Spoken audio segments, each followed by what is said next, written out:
Shalom à tous les frères et sœurs en Yehoshua HaMashiach, notre Seigneur Jésus-Christ dans le monde entier. Je suis le frère Serge de l'île de la Réunion. Je suis docteur enseignant de la parole de Dieu en Yehoshua HaMashiach, notre Seigneur Jésus-Christ.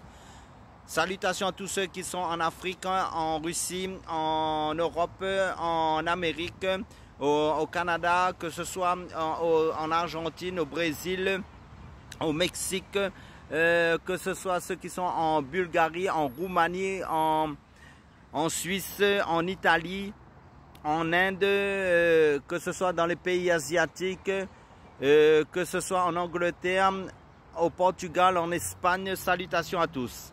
Et si j'ai oublié de mentionner votre pays et que vous vous trouvez connecté sur ma chaîne, soyez tous les bienvenus sur ma chaîne. Et bienvenue à toutes les nouvelles personnes qui se connecteront pour la première fois sur ma chaîne. Pour introduire, comme j'ai l'habitude de dire, pour préciser, je ne fais que faire connaître le Seigneur Jésus-Christ qui est notre Dieu, notre Sauveur, notre Seigneur des Seigneurs, notre Roi des Rois. Il a plusieurs noms encore.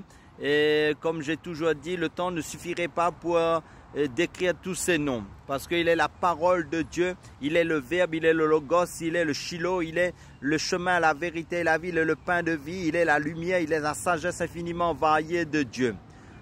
Donc, il a d'autres noms encore.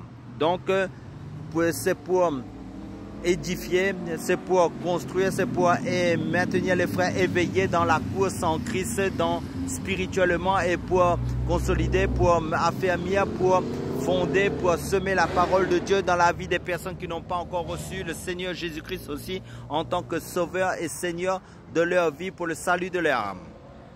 Donc je vais prendre donc, deux passages dans la Bible pour partager la parole. Jérémie chapitre 5 verset 31 qui nous dit « Et que ferez-vous à la fin ?» Et le livre d'Hébreux chapitre 11 verset 6 nous dit aussi « Il faut que celui qui s'approche de Dieu croit que Dieu est. » Ça veut dire que Dieu existe et qu'il récompense ceux qui le recherchent. Amen, alléluia. Donc Dieu existe. Donc pour ceux qui ne croiraient pas en Dieu, en fin de compte, ce serait un malheur si pour eux, en fin de compte, à la fin, qui découvrent en fin de compte que Dieu était plus que réel que la réalité, en fin de compte. Ça, c'est la foi, parce que notre foi, c'est notre Dieu qui est le Seigneur Jésus-Christ. Car la foi vient de ce qu'on entend vient de la parole de Christ. Donc, pour illustrer un peu, pour partager sur ce deux passages de l'existence de Dieu, parce que certains ne croient pas à l'existence de Dieu. Certains disent qu'ils sont athées, qui ne croient pas. Donc, le plus grand malheur serait que Dieu existe pour eux. Parce que, pour illustrer un peu, un fils d'un éditeur célèbre était interrogé pour le compte d'une revue à grand tirage. Il avait répondu avec humour, finesse d'esprit et parfois un brin de sarcasme à plusieurs questions. Quand on lui posa la question suivante, quel serait le plus grand malheur qui pourrait vous arriver? Voilà sa réponse. Bref, inattendu et déconcertant. Ce serait que Dieu existe. Voilà sa réponse. Cet homme était conscient que l'existence de Dieu le conduirait à rendre des comptes pour lui-même, de ses choix et de ses actes sur terre. Comment être à l'aise avec cette idée d'un Dieu qui connaît les moindres détails de notre vie et y porte son appréciation? La question de l'existence de Dieu est tout sauf anodine. Elle bouleverse le sens de nos vies. Toutes les questions disparaissent pour laisser la place à une seule. Que se passera-t-il le jour où je serai devant mon Créateur? La Bible dit en effet que chaque être humain dispose d'une seule vie. Donc il devra rendre compte devant Dieu après sa mort. Il est réservé aux hommes de mourir une seule fois, après quoi vient le jugement, d'après le livre d'Hébreux chapitre 9 verset 27. Or, pour Dieu qui est saint, le moindre péché ouvre un abîme qui nous sépare de lui pour toujours.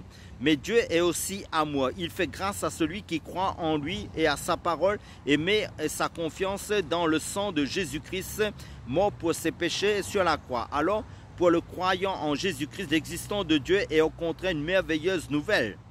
Le regard que Dieu porte sur sa vie n'est plus celui d'un juge implacable, mais celui d'un Père aimant Et quel bonheur de savoir que Dieu existe. Amen, alléluia. Mais malheureusement, dans ce monde aussi, il y a ceux qui ne croient pas à l'existence de Dieu. Et se retrouver devant son Créateur après avoir dit que Dieu n'existe pas, ce sera un gros problème pour cette personne parce que son péché ne sera pas expié parce qu'il n'a pas cru en Jésus-Christ. C'est seulement Jésus-Christ qui s'est fait malédiction à la croix pour nos péchés et pour que nous soyons bénédiction en Jésus-Christ. Donc Jésus-Christ, c'est la seule solution pour tout homme qui veut se réconcilier avec Dieu, parce qu'il y a un seul médiateur en Dieu et les hommes, Jésus-Christ homme, qui s'est donné en rançon pour nous tous. Amen, alléluia.